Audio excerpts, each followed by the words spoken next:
नमस्कार मैत्रिणींनो, मी श्रुती आणि आज मी बनवलं आहे गावरान काळ्या मसाल्याचं मटण।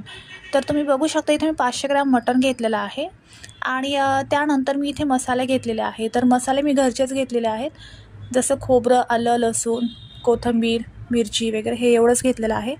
आणि त्याच्यानंतर मी सुरुवात करते आणि खरोखर सांगते हे खाण्यासाठी खूप टेस्टी आहे। तुम्ही नक्कीच एकदा करून बघा आणि माझे व्हिडिओ जर आवडले तर व्हिडिओला लाईक, चॅनलला सबस्क्राईब करा। आता बघूया कृती आपण।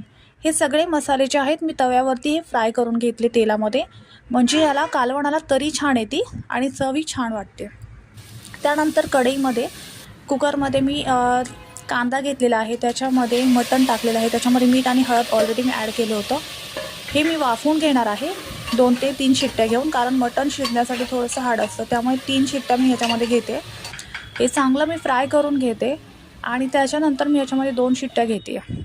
त्यानंतर एका पातेल्यामध्ये मी ॲड करते जो मसाला मी दाखवला होता, तो पूर्ण मिक्सरमध्ये बारीक केलेला आहे।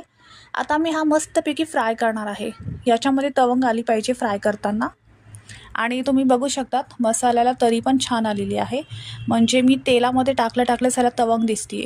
तर तव्यावरती फ्राय करण्याचा एक फायदा असतो की तवंग छान येते। आणि त्यानंतर मी याच्यामध्ये जे मी मटण शिजवून घेतलं होतं ते याच्यामध्ये ॲड केलेलं आहे आणि ॲड केल्यानंतर मी ते चांगलं मिक्स करून दिलं।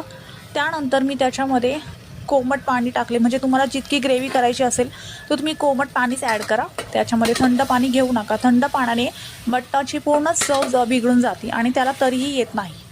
तर अशा प्रकारे मी हे केलेलं आहे, तुम्ही एकदा ट्राय करून बघा आणि आवडलं तर मला नक्कीच लाईक करून सांगा की मला आवडलं आहे। याच्यानंतरही मी छान छान व्हिडिओ तुमच्यासाठी नक्कीच अपलोड करेल। थँक्यू।